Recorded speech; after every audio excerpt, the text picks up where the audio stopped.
Hello, METATOPIA. We are here for Shore's Not Quite Undiscovered Tabletop Beyond America. I am your disembodied voice and hostess for today, Avanel Wing.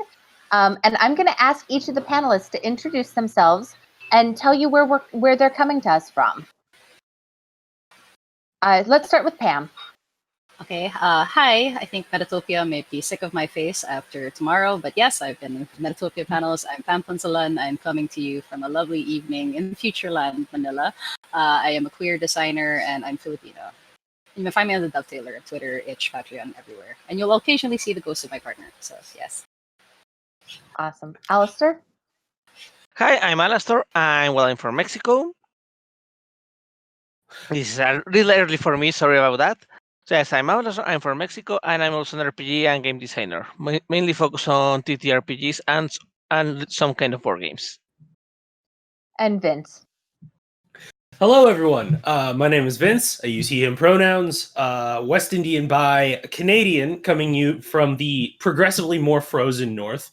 I do narrative and mechanics design for tabletop games and kind of deconstructing the dissonance between those two factors. And I also do the same kind of design deconstruction for video games on my Twitch channel.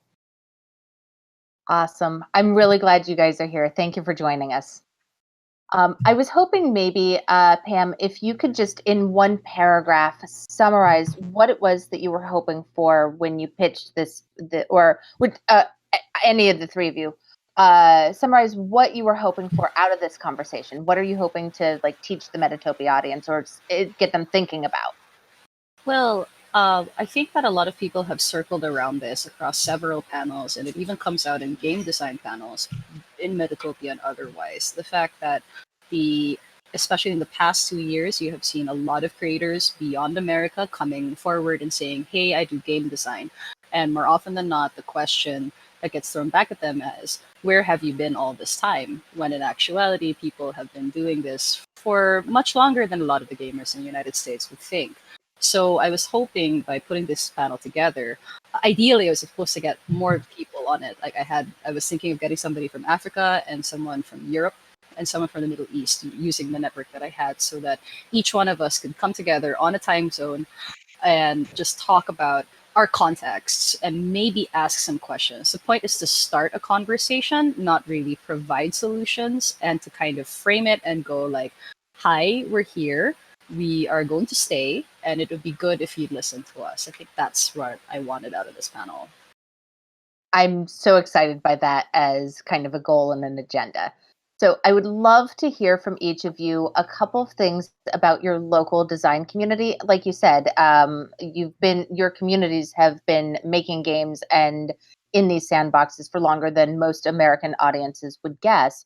So I'd love to start with Alastor. Can you tell us a little bit about what your design scene is like and what your player scene is like? The design scene and the player scene is very different. On the player scene side, we have the issue that there's not a lot of material available here. So most of the players either know Dungeons and Dragons or World of Darkness. And sometimes getting them to try games outside of those two can be really, really hard. Mainly because, if I like the game, how am I going to get the actual core book or the actual source book? So it has been a little easier now with Amazon, but still very expensive to get them to place things outside of those two core games. On the same time, it's the complete opposite. There's a small core group that insists to make on 50 edition content or fan made content from World of Darkness. But on the design side, there's a lot more people interested in trying new systems, creating new systems, trying to express different settings or different ways that, different settings or different mechanics that are kind of more close to us as Mexicans than to the other parts of the world. So right now we have this disconnection. And I have this actually affect some kind of Mexican games, for example, Nahual from Miguel, or even some of my own games, where we have a lot of interest from people from outside Mexico because for the local scene since RPs are not really that accessible, many of the people are not interested in that. Okay, interesting. Vince, can you talk a little bit about the scene where you're at? Well, it's interesting because I have to kind of define what you mean by local, because in the city that I'm in, the design scene is basically non-existent. I did pro GMing for about 3 or 4 years here, and I was pretty much the only one doing it. And I got a bit of a reputation for the amount of homebrew and sort of stuff that I did. But the only thing that I can really think of is I'm kind of close to Toronto, which is kind of obviously a big hub of design, but we more know like the personalities from there. And for those curious, I'm in southeastern Ontario. And then you'll have people like Kiana Shaw or let's see, Banana Chan on Twitter, and a number of different kind of people. But then there's always this thing where you learn about someone, and then after the fact, you're surprised that like, oh wait, you're from Canada, and it's like, yeah, I know we don't have a notably non like no middle Midwest accent, but we are not in fact from the United States. So there's this weird sort of geographical disconnect to that kind of, unless you already know these people and kind of go to those cons locally, that you don't. It's a bunch of individuals rather than a community. So it's, for a player base, it's predominantly white. I'm not going to lie, which has made it, kind of speaking to what Alastor had said before, has kind of made it challenging to get people to not only try things different than, say, a D&D, but to modify and grow forward from some of the more problematic aspects of D&D that become very apparent to you if you're someone who is non-American or non-white or, genderqueer, like any of that sort of stuff, or not able-bodied. So yeah, it's been very, very cis, very very white, and very scattered for both of those things. Sounds like there's a bunch of challenges that we can talk about built into that we can come back to. Pam, a couple things about your local scene? Okay, again, as I usually coach this discussion, people ask me, because most people who approach me say, can you talk about RPGC? I cannot talk about RPGC. I can only talk about the Philippines. And the Philippine scene is interesting because we are very much D&D. We're D&D forever and beyond. We're D&D until we die. And after D&D, there's a rise of World of Darkness and Call of Cthulhu, and then a lot of Legend of the Five Rings, because the Philippine fan base is a very interesting relationship with Japanese anime and manga. So our scene is also extremely male, and it is also conservative Catholic. And then tabletop in itself is not a pastime of anybody who is not middle class and above. So it is a privileged hobby, it is an expensive hobby, and it's a niche hobby within a niche hobby of an even more niche hobby. So like people, it's like a whole Russian doll of weird issues. And I think that one of the most interesting things about the reception that the Philippine scene has gotten so far is that people think that we are very queer, we're very loud, and we're very liberal. But in actuality, the game designers that you see online, myself included, that are the loudest, are a small minority, and most of us do not get any recognition for what we do, mostly because we are not considered relevant due to the fact that we haven't been published internationally by a big publisher like Wizards of the Coast. So it's a whole weird set of strange and difficult tensions in the RPG scene of the Philippines. I have hope that it'll get better, but we've got some stuff going down here. Some stuff sounds like an understatement. Okay, so my next question, and you kind of started to touch on it with the you're not considered relevant because you haven't been published by one of the big publishing houses. How does the U.S. and our How does the U.S. affect your scene and how how people engage with the art form? And also, like you personally, I feel like some of you have hinted to the fact that there's kind of a shadow cast by the U.S. market. Can you talk a little bit about that, Pam? Okay, speaking very bluntly, because there are honestly no kind words for it. You live or die as a designer here if you are recognized by the American market. You are not actually a relevant designer until you're recognized by somebody big. We have designers like Jamila Najaji. Sorry, I've spoken Tagalog for a bit, but she's from Sword Game Queens. That is their label, and they literally have published over 30 to 40 games. But because those games are on itch, they are not important to our general audience. We have a growing amount of support locally, especially since there have been some kids who have started streaming their games regularly and getting, curiously enough, the indie art scene and the indie video game scene involved in playing tabletop games. But the US market shadow is large, and there are also undertones, of course, of colonial and imperialist thinking, which I've gone on a lot about in other panels. Most of us do not realize that we are colonized down to our thoughts and bodies. We think white even though we are not. And that prejudice carries into whether we are queer or not, whether we are abled or not, neurodivergent or not, or cisgendered or not. So your games have to look a certain way, or they're not games. And the most aggravating thing, also beyond all of that, is we do not actually have Kickstarter support. So it's a weird conundrum of you cannot be important if you don't have a Kickstarter, but we also can't start our own Kickstarter. So we have to scrabble for the limited attention that America has for us, and that ends up making us compete against each other, even though we don't want to compete. And even when we're not competing, because of the way the cultures are on the internet, big personalities are the only ones that come out, and then you inevitably get compared to the big personality, and it's this exhausting cycle of repetition. So I think that's when you said that we have a lot of stuff going on, that's the tip of the iceberg there on how America affects us.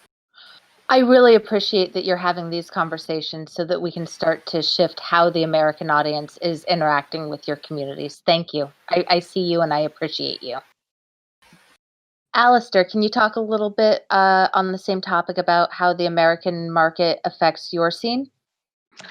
In this case, for example, we have like the same issue. Like people do not consider you that you are making it or that you are good enough in your products unless you have something published by in the USA, which of course limits a lot of the things because we are not native English speakers. So that also limits, in our case, the reach that we can have.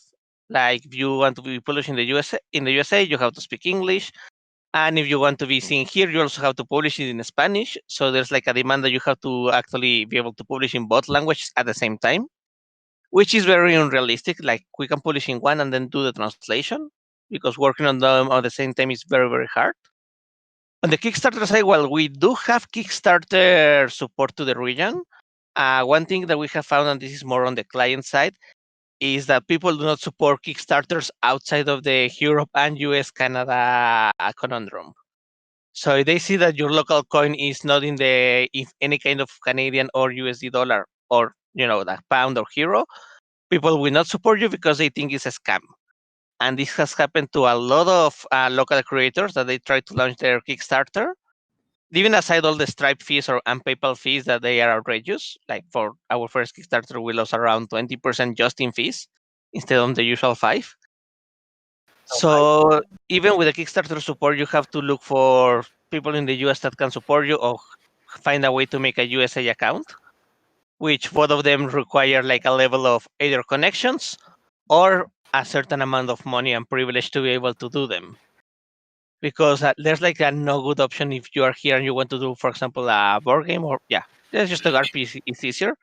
And RPG and people are like, yeah, well, I don't know if they will scan me or stuff like that. Even sometimes even the same banks. We had like a lot of people like in the USA that their banks failed when they tried to pay for the local Kickstarters because the bank considered the shares suspicious because it's not in a famous coin or a global coin. So they end up paying a lot of us through PayPal, actually. So yes, we Oh, are but very much affected by the USA, especially because Mexico is very near the USA. So we are very much affected by everything that happens there and how they actually see Mexico as a place to make business or to buy things from. that's infuriating. Anytime someone says racism isn't systemically supported, I think of things like this and go, well, okay, except that if we won't even pay creators in Mexico because their money is too weird, we need to get over ourselves some. Thank you for sharing that. I'm frustrated on your behalf. Yeah, Vince, can you thanks. talk a little bit about your scene? Yeah, sure. Well, I think that Pam and Alistair have both kind of gone over the points of the, you're invisible unless you can somehow attach yourself to a US based product. I wanted to try and hit the dimension of you're talking about how systemic racism is, but I repeat myself, racism is affected and all those sorts of things. I wanted to touch on how that affects how you're cornered as a designer as well. Because as both Pam and Alistair have said, it is a specific market and you're trying to get that attention so that maybe someone there will take an interest in you. But there is a very specific style of tabletop game, as Pam said, a niche within a niche that even sells in the US, specifically D&D. And there is a myriad of various different problems with that particular system that a lot of the time people who start designing because they're like, I don't like this game that says that certain races of people are inherently less smart than other ones, but you can kill them. Don't worry. It's because they're inherently evil. Generally, you're doing the world a favor. And we're like, I don't like that. I'm going to make my own thing. And then the US tabletop market says, yeah, but we're not really interested in that thing. We're interested in the thing where we kill inherently evil minorities. And we're like, yeah, but that's why I started designing, is so that we don't have to do that. Be like, no, too bad, not any money. And there's this kind of myriad of ways of justifying the maintenance of that status quo, such that even self-proclaimed progressive-minded individuals will kind of hunker down into it, in that, we will have a lot of, white LGBTQ people still go, I don't see any problem with it. And we'll just still kind of hunker down into that imperialism and colonialism. And that is a problem, because a lot of these other countries have a history of imperial and colonialism. So we hit that especially hard, and we want to avoid that. And then circling back to my original point, though, if you want to get that money to get that thing published, to try and avoid that, you now have to cater to the demographic who's like, no, this specifically is what we want to play. We want to play the game where we go into sacred temples and steal their shit. Like, that's what they want. And to try and get them to not want that is very difficult. And that's kind of how we circle back around to what Pam and Alistair were both saying about these personalities. You might be noticing I am a loud and articulate asshole, and that is how you know me on Twitter, because I generally I have that honey badger energy where I'm going after, like, okay, I have a policy of not going after folks who are smaller than me but much larger, because of the fact that these are things that need to be talked about. The side effect of that is that people know me for that, and not for the fact that I put up myriad design reconceptualization threads, or I'm on a couple of these different projects. So pretty much no matter what you do, it starts circling back around to, you're either trapped within this very specific design sphere, or you as a personality gets centered rather than this new movement that you are trying to help create in the community. And it is a prison that seems to only tighten the harder that you try and resist against it. I've just been nodding along because, yeah. Yes. Americans are terrible at nuance, and you're either of us or not of us. And if you are of us, you need to be compliant. I absolutely hear and see what you're saying. And that sounds like a really complicated a needle to thread. And thank you for being in that effort. Yeah, I actually wanted to, because we were talking about it before we went live, but it really is, again, if I wanted to start the conversation, it is very important for people to recognize that I feel like I'm going to have done my job if you walk away from this panel and you realize, okay, Pam is great, but she comes from the Philippines. Who else is from the Philippines, and where can I find them? And beyond that, like, don't expect me to be the one to lead you to the water. Google exists, and Twitter has a great search function. If you have to, you can literally go to the people I follow and pick them out yourself. The effort is not that hard. And I think that a lot of the people who are now trying to do regional hashtags inspired by us, I'm going to put that in quotes because I don't want to take credit for that. I'm thankful that my friends who started the hashtag have inspired a movement in other countries. That's wonderful. But you are your own people. So you do your thing, I'll do mine, and let's just make sure that we recognize that centers are only great if there are multiple centers. And if you keep to one center, then we've generally failed in what we're trying to do. That actually touches on my next question, which is that if you could get the tabletop quote unquote community, right, that complicated Venn diagram of overlapping communities, to change one thing about one or two things about how they're interacting with you and your community and your designs, what would you change, Pam? Please stop centering yourselves. And it's honestly, I say please stop centering yourselves, but I'm also saying that to myself. It is human nature to want to center yourself, and practicing that is not something that you can fix in a day, and it is always a work in progress. But that said, I have noticed in my small little voice that it seems like certain cultures do that a lot more often than others. And in my current assessment, the US tabletop scene is the one that does that a lot. And anybody who absorbs that kind of narrative, and I'm pointing actually at the Philippines, because we emulate our colonial masters to a T until we are aware of what we're doing. So if you recognize that there's a lot of attention on you already, maybe pass the buck down. If you realize that your project is up there, but your friends are still struggling, don't like let go of the ladder, because everybody has to climb, but try to like share space with somebody else so that they could do the same. And then the other thing that I'd like to remind everybody is please recognize that punching laterally is still punching. I know that a lot of people say that you should just avoid punching down, but a lot of discourse lately has made me very unhappy in the sense that people like to punch laterally, assuming that it's okay and that they have to pass some sort of purity test in terms of being the perfect representation of something, or the perfect product because they supposedly have all the privilege. That is categorically false.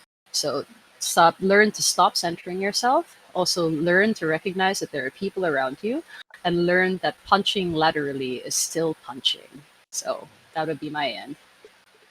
As 3 talking points, I think those are really solid things for people to take away and think about. Thank you. Alastor, how about you? I got lost a little with Pam's answer. What was the original question? Because it kind of extended itself. The question was if you could encourage the tabletop market and the overlapping Venn diagram of communities to change one thing about how it engages both with your scene and with yourself, what would those things be?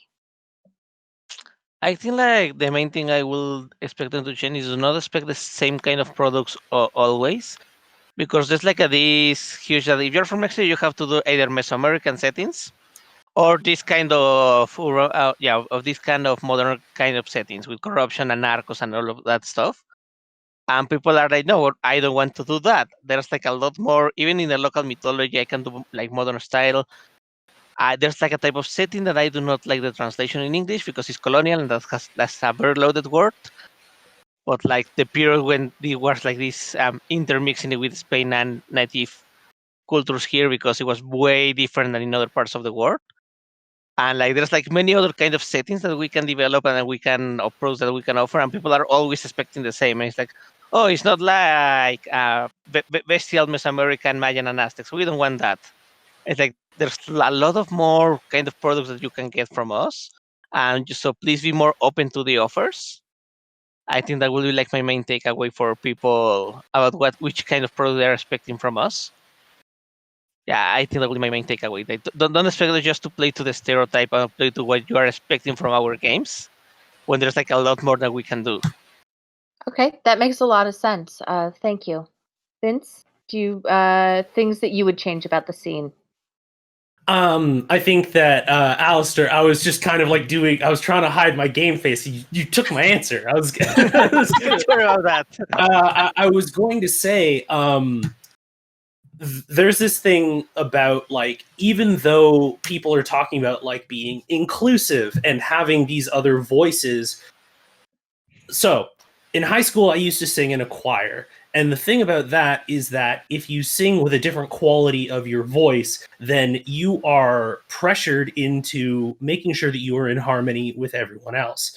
The problem being that a lot of the time in creativity and in the tabletop community, the force that adheres all of those into a specific design aesthetic and a specific style of teamwork and everything is that colonialist, racist ideology. So even when people are saying, hire people from these places, include them in your project, we'll get hired onto projects and then get told, no, this is specifically the way that you're supposed to do this. So they will get kind of the positive reputation or clout for including people, but then our voices go away, or our cultures go away, or all of these different things. And that's kind of what Alastor was touching on, is it's just like, if you really want to say that you're supporting creatives like this, you have to not only be willing, but to acknowledge the fact that most of the time, a lot of y'all don't know shit about these countries that you're trying to say like, no, I understand. Please come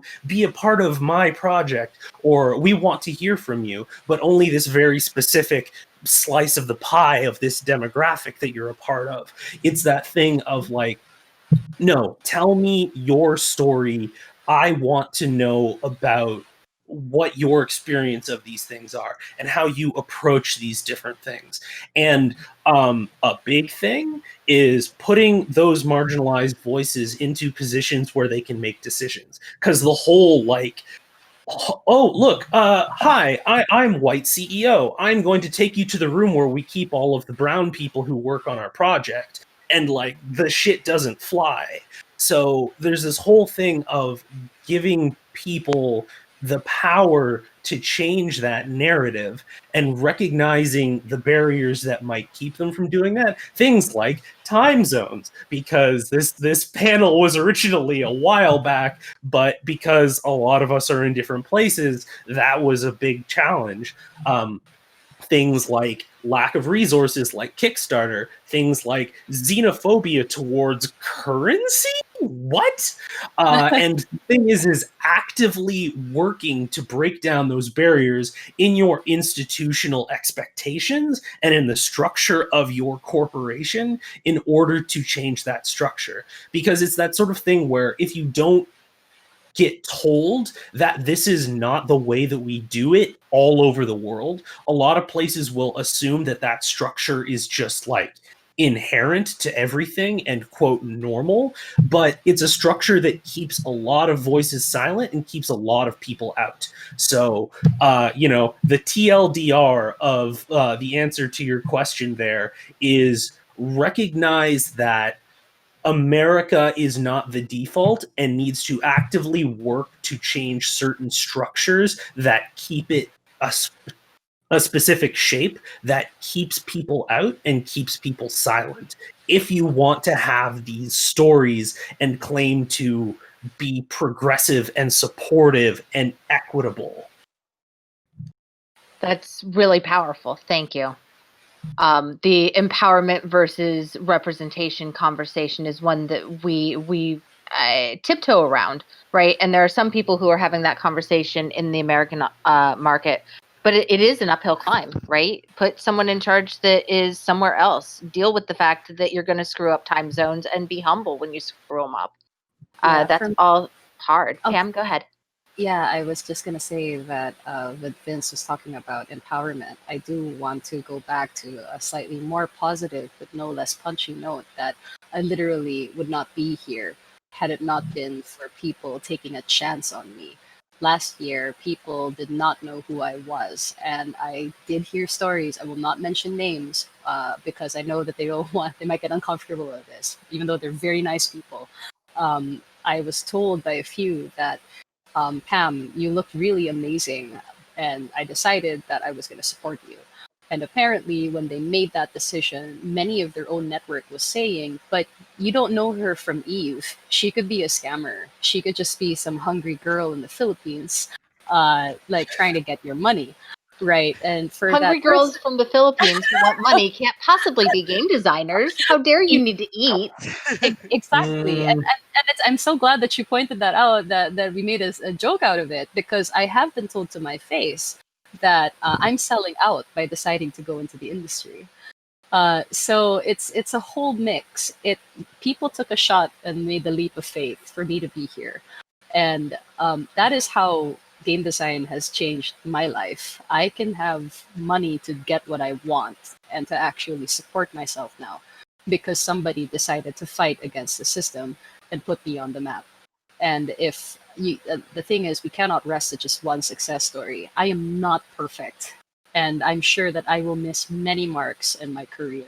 So to prevent that, or at least mitigate that, please bring in more people and please have more faith that when they ask for help and they say that they are doing something in their sphere, believe them, because you could change their lives and you could make them decide game design isn't so bad. So maybe we should do the same for other people. Absolutely. Vince, you had a strong reaction to some part of that. Did you have something you wanted to put in? Just the hungry girl from the Philippines. Just I got heated. I got mad at that because it's just like no. We can trust Asian people from our country, but if it's from outside, that just it made me mad. This whole idea that it's a xenophobia that people don't even get that they have because they'll just say it. They'll just show their ass full on pressed ham on that sort of statement and believe that they are just being reasonably cautious when they could get the same offer if they're in New York and someone else is in Colorado and they're like, yeah, it seems legit. But no, if someone's from the Philippines, they gotta be some hungry, some Nigerian prince who wants to offer you money. As it's just like, we're not gonna unpack that. We're not gonna. No. Okay. Cool. Yeah. The D&D module that I'm about to play that they wrote, notwithstanding, right? I've been scammed despite the fact that I have this module in my hand that we're about to play. Precisely. It's just. Alastor, did you have something you wanted to jump in with? No, I think Vince pointed out the issues I had with what Pam said. Like I had the same issues. Yeah, where are we going to support this hungry girl from the Philippines? And it's like, why would you say that? That's not how this works. We'd be less hungry if you give us support, motherfucker. Yeah, exactly. And that's why people end up swearing on panels like this. It is literally an act of God that I have not sworn much on this panel. Given how emotional it is for me, I'm trying very hard. But it's just and that's me. And I will toot my own horn for a second. When I did my fundraiser for BBC, I wrote down every possible achievement. I ran it through a friend who has been through several professions and makes a business out of fundraising. Hey, friend, can you tell me whether this will sell? And he was like, okay, you have to look like you're important. And the very fact that I have to look like I'm important and that I have to present myself a certain way to get people to notice me is a problem. The fact that I have to wear makeup like this so that I'm recognizable is a problem. So it's what more if there are people who do not have my frankly privileged face where I'm femme presenting and I look attractive. What more if you don't fit that bill, but you're actually you're actually more qualified than me? Will that become the missing stair for you? It's heartbreaking to think about, and I frankly haven't gone a month in game design so far where I haven't had somebody local tell me, why am I doing this? It's so hard to face all of that shit. There, I swear. I couldn't help myself. But yeah, there you go. It's just so difficult.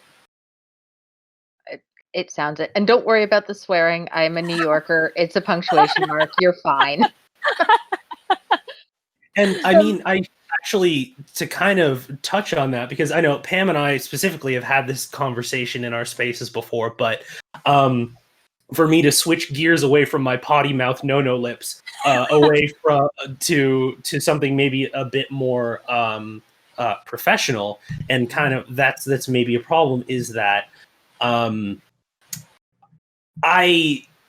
do express this anger out of the fact that it's stuff that needs to be said, but I am more than aware of the fact that I have given up a lot of opportunities because of the fact that I choose to speak the way that I do, because the people in charge are not the people whom I am trying to impress. Not even impress, but not interested in impressing them, but whom I'm trying to support.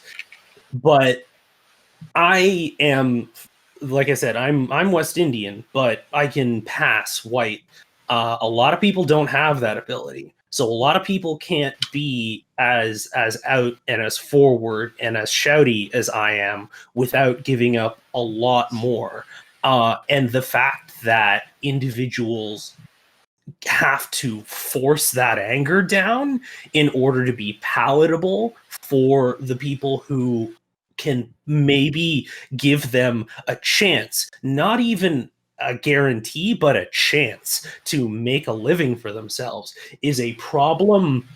Like, respectability politics in general is a real problem. And even beyond that, if you decide to, cater to people so that you can be more acceptable and not, scare people off or what have you, if you're in another country and you can't go to cons and you don't decide to be shouty or knifey, people just forget that you exist. So it's a catch-22. Yeah. You either get shouty and knifey in order to be like, yeah, I'm here, I'm still making projects and everything, and y'all keep forgetting about us, and it's starting to piss me off. Or you can try and sequester that part of yourself to look professional. And they're like, well, where's all your projects? I haven't seen it. You haven't been posting about it on the timeline. It's like, yeah, man, it's because I've been designing. You want me to be quiet, you want me to design, you want me to make good product, but just completely, that colonial lack of object permanence is a thing. And I don't think that folks realize when it comes up that it is. Oh, it absolutely is. I think this touches an important topic here: the ability to attend to cons. Yes. It's something that really affects a lot of designers from outside the US, because not only for the experience and everything, but just to be able to talk to people in the industry, so that you can get like any freelance gigs, or because you can be like very active on Twitter, but many people need like to actually know you physically to know that they can interact with you. And Fortunately, to know like that you're not a scammer that's going to take their money and, I don't know, feed yourself. exactly, but the issue is that, for example, traveling to the US for cons requires a certain amount of privilege. For example, in the case of visas, because it's Yes. not as easy to get a visa to travel. And obviously the money, especially for people that are not near the US, because they have to like travel through a full ocean. I'm talking to Pam here, basically, and all the RPGC community.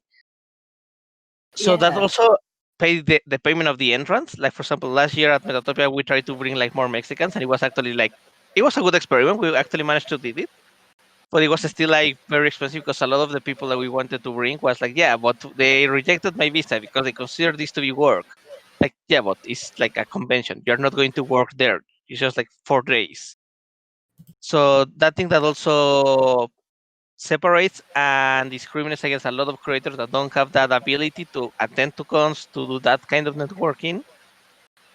So yeah, I just wanted to extend a little more on that and how that affects us. Absolutely. I'm glad you also brought it up because I forgot to mention that one of the main reasons why getting to BBC last year was easy for me, was because I have a Canadian passport. My family did migrate when I was a child, and they managed to win citizenship for me. Now, if I had been any other designer from the Philippines, that means that they'd have to have, I think, at least 100 to 200,000 pesos in their bank account. I'll do the math some other time, but that's basically a hill ton of money. And then they have to prove that they are not a scammer, basically. And what's worse about the scamming part is, specifically if you're female, you have to prove that you are not a domestic worker, or B, somebody looking out for a husband, or How do you C, even somebody. how do you even prove that? Exactly. I will talk very briefly about an incident that happened to a Filipina game designer. She was invited to speak at a convention. It would have made history for video games, but basically she was told that she cannot enter the country because they suspected that she was going to go there and disappear to find a husband. That is so insulting. I am so sorry. Yeah, so it's tough. It's the money is not just the issue; it's everything.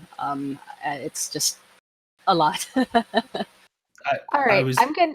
Oh, Sorry, go go ahead. ahead. Vin. Oh, I'm gonna ask you to think about a thing while Vince makes his point, and then I'll come back around and ask my thing. I would like to ask for you to do me a favor and assign us homework.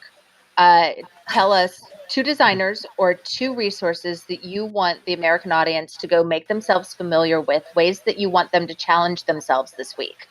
And I will actually hold a conversation on Twitter asking them how they've engaged, what they've picked up, did they read the designer's work? So I'm going to give the mic back to Vince while you guys think about that. But if you don't mind, I would love for you to give us homework. All right, Vince. Yeah. So I think that even if you try to overcome, and this applies more to people who are outside of the U.S. and Canada, though, you know what? That's even kind of colonialist thinking of me, because there's plenty of Black folks and East Asian folks and South Asian folks and everyone in Canada as well. But if you decide to try and overcome the geographic restrictions and make it to the US for a con, I don't know if y'all have been paying attention to the news recently. It's not super friendly to people who don't look white in the US right now, or who are from certain countries. And if you try and go through a certain airport, you might end up not getting there and not getting home.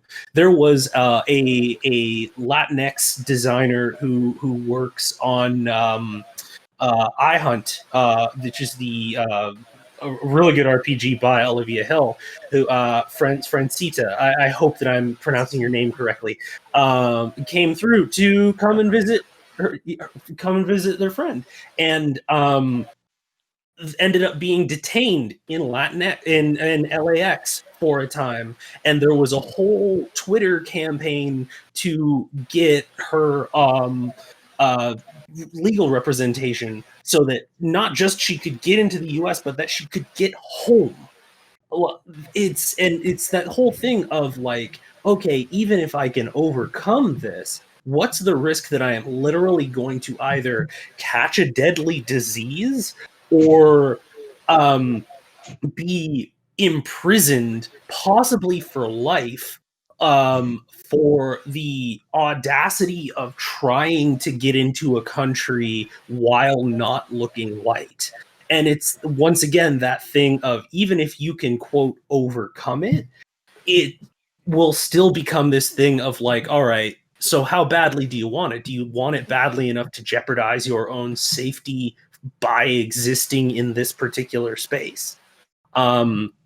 Yeah, that domestic worker thing is wild, Pam. I'm just like, it's just like, ma'am, do you have any undeclared brooms or anything that you have not? It's just like, what? It's just like, I'm sorry, we have over the appropriate size of lemon pledge in this bag, and therefore we're going to have to take. What is the logic around that?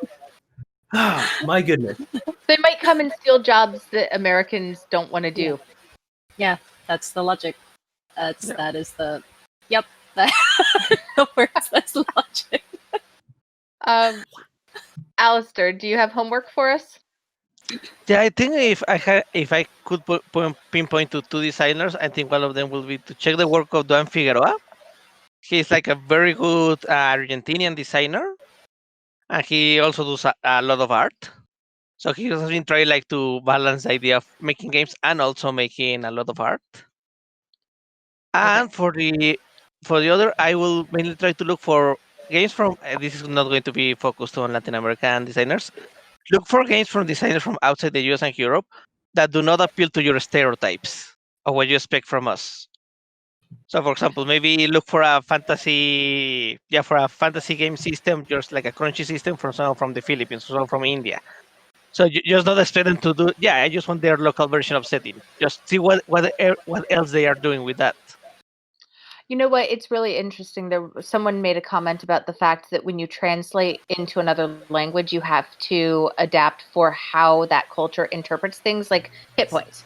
And so one of the things that I'm adding to Alastor's homework for our listeners is when you look at those non-US game systems, actually look at what the differences are and try to understand what you're seeing and contextualize them. And if you don't understand the context, ask Twitter, ask it politely, but ask. Someone will jump in and help you contextualize it.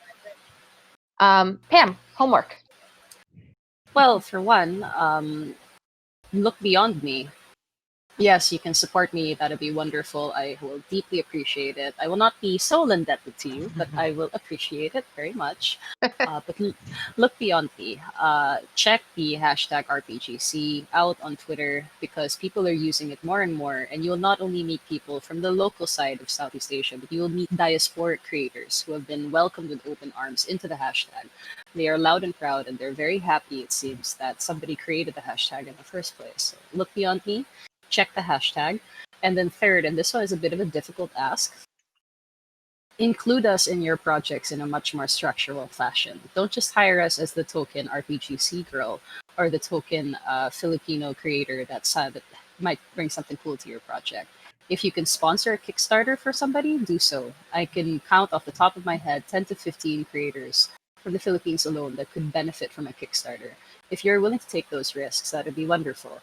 If you're not in the position to take those risks, reach out and collab. Many of them will be very willing to help you out. And when I say collaboration, give them a strong direction and a say. Don't just give them we're tossing money at you, therefore be happy. Like, listen to what they have to say.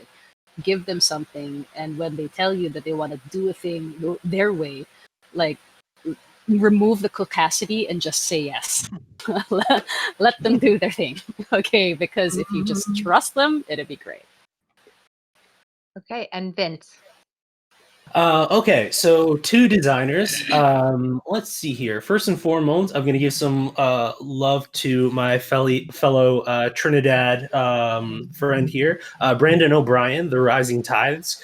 Does a lot of really cool work, specifically surrounding Trinidad folklore, music.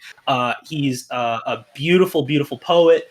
And yeah, they've done a whole lot of work on Itch.io, Patreon, PayPal, all that sort of stuff. So at The Rising Tides is their Twitter handle. So they're one person. Another one whom I'm sure everyone here has probably encountered in one way or another is Amr, or at Amuraz on Twitter. They are one of the best communicators of math concepts and probability in terms of making something accessible and understandable. She is from Egypt. I believe is still planning on trying to move to a more local area, which speaks to everything we've been speaking about. But they've worked on a number of different projects. or a lot of, if you're someone who likes combat, which is legit, she's put together a lot of really interesting things using grid combat, for instance. If you really want to use that, absolutely go to back her project. Yeah, Amur is awesome. So that's at Amuraz. So that's AMMOURAZZ on Twitter. As for something kind of systemic in changing the way that you do projects, pretty much what Pam had been saying in terms of don't just hire marginalized voices and non-white voices and non-US voices as your cultural consultants. Don't just hire us to make sure you don't accidentally do a racism. Just actually putting us there from the beginning. Don't put us as part of, you know, the lacquer or the paint on your project. Don't even put us as the foundation. Put us as part of the architects. And in particular, more than one person. This is a pitfall that I see a lot of US projects fall into, which is having a team full of white folks and one person or two people. Because I gotta tell you, what happens is that someone will, like, that marginalized or non-white person will bring something up, and then the rest of the team will be like, I understand and I see you, but we just decided that we don't really think that that's much of an issue, and they get overruled. And this is kind of the problem with that, of just that sort of, they're present but they're not empowered, is having people who can, from a variety of these different perspectives, in an abundance on a team, enables them to speak more openly and more honestly, because they have that power to make sure that they're not just going to get completely ignored. Because what we don't want is to be hired onto teams specifically to be told, like, yep, it's all good there, boss. It's totally fine. And then when people from, say, other marginalizations come out and be like, yeah, this is an issue, have the person who's the head of the project go, we hired some people and they said it was okay, so I'm just going to hold them in front of me as a shield and say, like, no, you can't. I'm going to invoke my playground grade 5. No, I put up a force field of minorities and therefore everything is fine.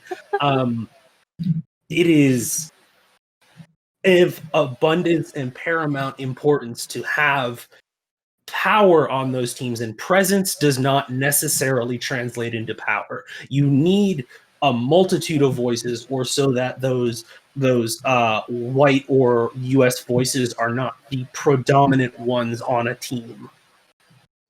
I will say that as a very white woman with a fair amount of privilege in a position of visibility, I've had to work really hard. And people who are listening, it's not easy, but giving people who are more marginalized than you are, whatever you think your intersection is that sucks, past the ability to tell you to sit down and shut up to people around you that aren't like you. And it makes a difference. When we started talking about Metatopia this year, I actually had completely not considered time zones. And Camden Wright, who works with the IGDN on their diversity team, we were in a call and he just gave me stony silence and raised an eyebrow, and I went, oh, fuck. All right, I'm going to back up. Yep, I'm just going to sit in my corner and we'll fix this. You're right. And he's like, I didn't even say anything. Right. But it's taken years of practice for me to be able to hear that silence and go, oh, fuck, I just screwed that up. Let me back up. Hold on. And it's my job to sit still, have my feelings off screen, and say, nope, you're in charge of this. You tell me when I need to sit down and shut up. And so that's important. I think it's also important. I forgot a last thing. Like, this is general homework for everybody, again, including myself and everybody on the panel. We must recognize our own damage and trauma. We often do not have the words to express why something is wrong. We just have the anger or the upset or both. And that takes a lot of practice, a lot of emotional labor, and a lot of time and a lot of mistakes. So we have to be more kind and patient to each other. But again, kindness, empathy, and patience, if it is not coached in some sort of principle and given proper intent, will just fuck everybody up. So, like You're little here. steps, right? Little steps, but nuanced steps. And we'll get somewhere. We might not get somewhere for everybody, but it's a step. So, All right, we are at 5 minutes out. So, what I would love is for each of you to tell people where they can find you online, and more importantly, where they can buy your shit and give you money. So, let's start with Pam. okay, hi again. I'm Pam Punzalan, also known as Pamu. I am the Dovetailer on Twitter, so that is the Dovetailer, one word. I am also the Dovetailer on Itch and on Patreon. I do take commissions, but if you have a new project for me, you may have to wait till January because I am thankfully full up on commissions right now. But you can also do me a favor by supporting me on Patreon because I am a full-time game designer, and Patreon is literally the only main source of income that I have right now. So find me, the Dovetailer, Itch, Patreon. I even have a website, and on Twitter. Alastor. So I'm Alastor GV on Twitter, at ALASTOR GV. And in the case of Patreon, it's Axo Stories because it's like my cooperative that I have with other Mexican people here. So it's AXO Stories. Yeah, just like that. I would really appreciate the support on Patreon or on Drive-Thru on the different products that we have already released. We have like different, mostly 5e content, and we also like working on new projects, and we have them most of them on early release on Drive-Thru. Great. Thank you, Alastor. Vince? Hi, once again, I am Vince Smith. I am on Twitter at Dichotomous Prime. That's DICHOTOMUSPRIME. I am currently, I do have Ko-fi, Patreon, and PayPal as my pinned tweet up there. But primarily, what kind of I'm looking for, because I am thankfully full up on work right now as well, is that I do stream Mondays and Fridays 5:30 to 8 on Twitch. I am a Twitch affiliate, and it's the same thing, twitch.tv/dichotomous prime. I do a number of different types of games, but I do try and dig into design elements, visual choices, all the different things that I design in tabletop games. I also try and look at how they take a look at in different video games. Right now we're playing Ori and the Blind Forest, which is super fun. And also looking at the effects of certain narratives of colonialism and certain assumptions based off of kind of the composition of design teams. So yeah, subscribe to me on there and come check it out, and maybe we'll talk and learn something.